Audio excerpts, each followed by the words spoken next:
In our last video, we showed you what's really happening in your brain when you're attracted to someone. Dopamine, oxytocin, cortisol. Your brain is running a full chemistry experiment and you're the test subject. It feels so good. You may have thought, okay, that explains a lot, but what do I actually do about it? How do I make good decisions if I can't trust my feelings? That's a great question. And the answer isn't to ignore your feelings or shut off your emotions. The answer is to add something your feelings can't give you: clear eyes, the ability to see a person and a relationship for what it actually is, not just what the chemicals are telling you it is. Today, we're giving you 5 things that will help you evaluate someone clearly, even when the chemistry is screaming. These are things to keep an eye out for while you are experiencing all the feelings. The first shift that you have to make is this: don't treat your feelings as evidence of compatibility.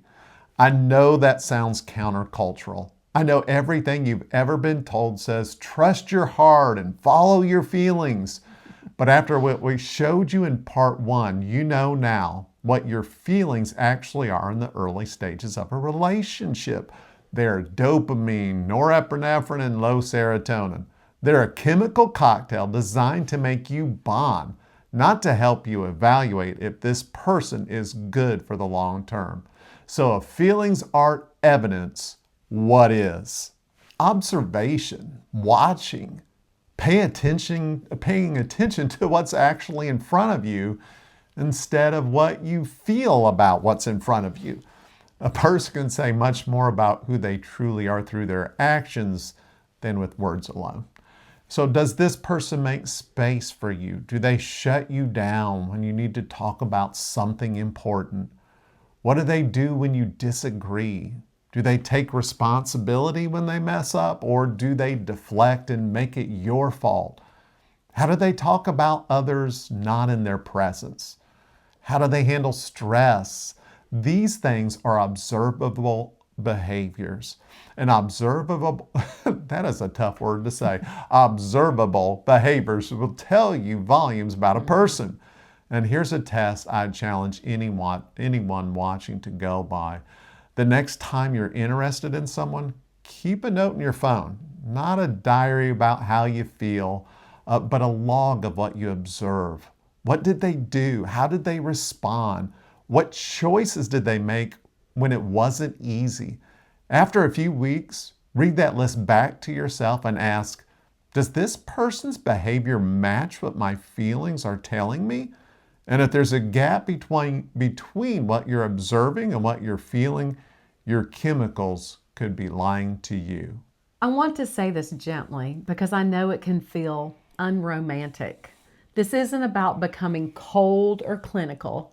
It's about being wise. You can still enjoy all the feelings. You can still be excited. You can still feel all the butterflies. But hold those things very loosely in your hand and let the evidence lead you. Because the people who end up in the healthiest marriages aren't necessarily the ones who were the most passionate in their feelings. They're the ones who saw the most clearly. Here's something I wish I could say to every single person in their 20s and 30s. The things you notice early and choose to ignore will become the things you fight about for the rest of your marriage. They don't get better. They don't disappear. Red flags don't go away. They actually get louder and bigger. If someone is dishonest about small things when you're dating, they will be dishonest about big things when you're married. If someone dismisses your feelings now, they will dismiss them 10 years down the road. If someone can't manage their money, has no relationship with integrity, treats people differently depending on who's watching, or gets angry in ways that scare you a little, those are not quirks.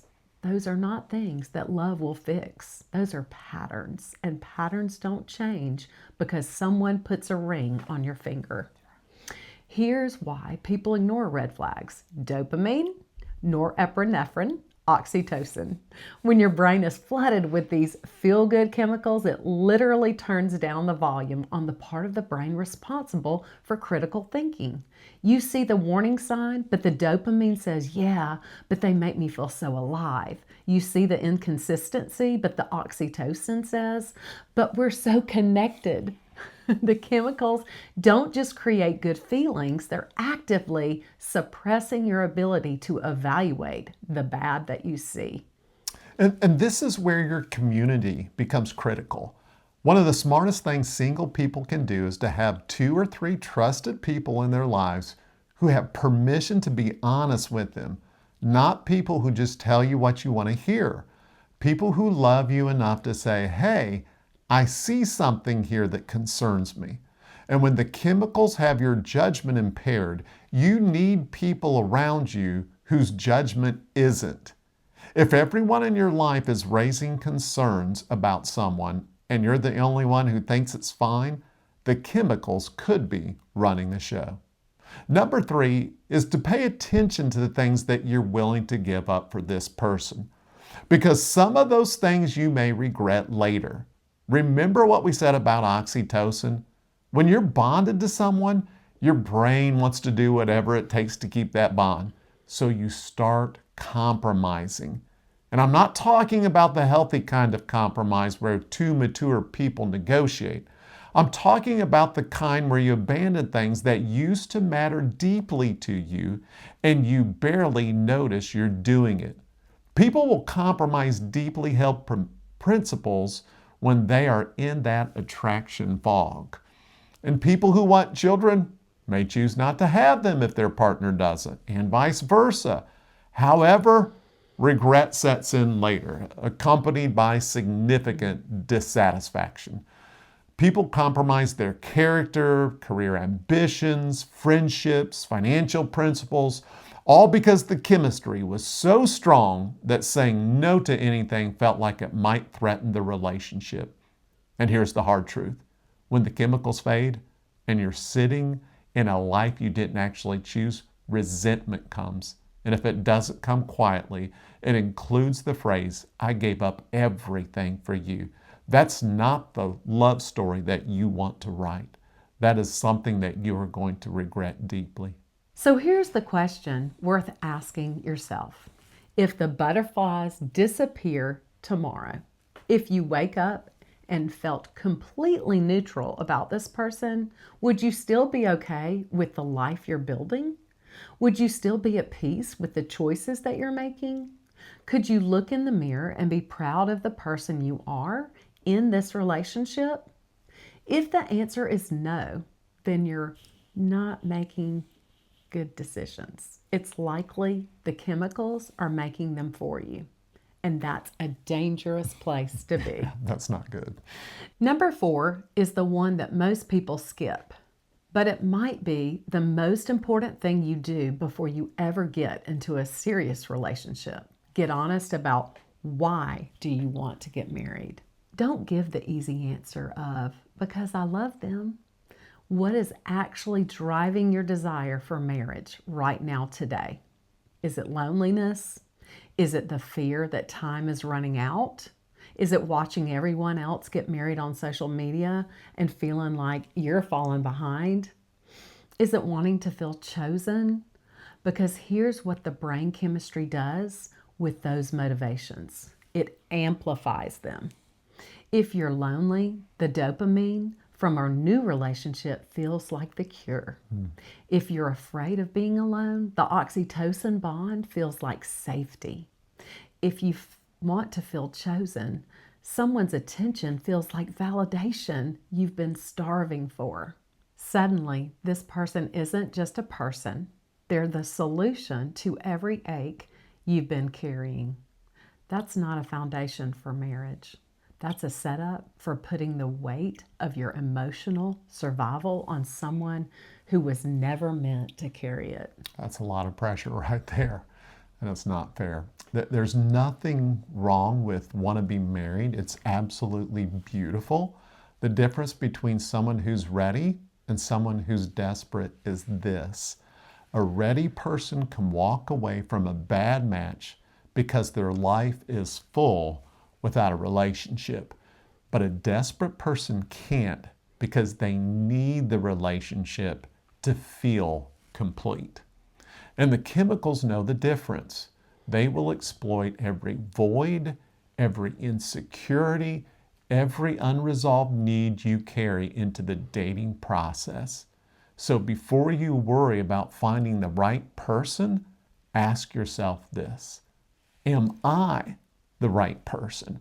Am I whole enough, healthy enough, and honest enough with myself that I can evaluate someone clearly? Because a whole person attracts a whole person, but a void just attracts whoever fills it. Our last point is this, and this might challenge some of you, but Fran and I believe it with everything that is within us. Learn to value peace over passion. I know, that may be a little bit difficult. The world will tell you that love is supposed to feel like a roller coaster. The highs, the lows, the drama, the intensity, that's what makes it real, right? But now you know what that actually is. It's dopamine and cortisol. It's chemicals creating an emotional ride that your brain mislabels as a deep connection.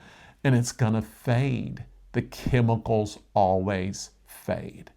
So if that's all your relationship is built on, you're in trouble when the ride stops. We aren't against passion, that's for sure. We experience passion in our relationship. We had all the good feels, but there's got to be something that's better underneath all that passion, and you better be able to tell that it's there. And peace that you need for that, you need to be close friends because that peace is going to give you a sure foundation for the future. The best marriages we know, and I'll include our marriage of over 27 years, they're not built on roller coasters. They're built on peace, deep friendship, trust that's being tested and held, knowing that the person beside you will choose you today the same as yesterday and the same as they will tomorrow. That's not boring. That's security. It's what every human being actually needs. Not another dopamine hit, but someone who stays when the feelings aren't doing the work for them anymore. If you meet someone who seems calm and steady and you find yourself thinking something's missing, stop and ask yourself honestly, is something actually missing, or is my brain just not getting enough of its cortisol with fireworks? The person who gives you peace might be the person who gives you the best marriage of your life. Don't miss them because they didn't come with the fireworks. These are some of the things that give you clear eyes to see very well. Here's the bottom line. Chemistry gets you to the table, but compatibility keeps you there. And if you're serious about building a marriage that lasts, you need more than a feeling.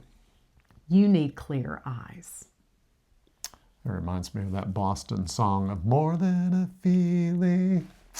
Anyway, that's what this channel is all about. Every video we make is designed to give you the tools and the clarity to choose well, not just feel good.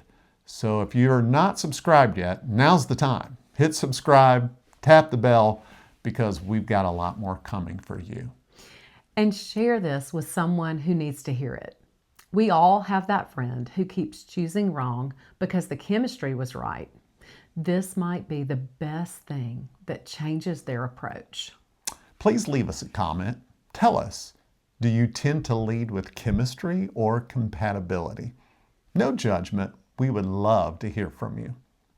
Until next time, build something that lasts.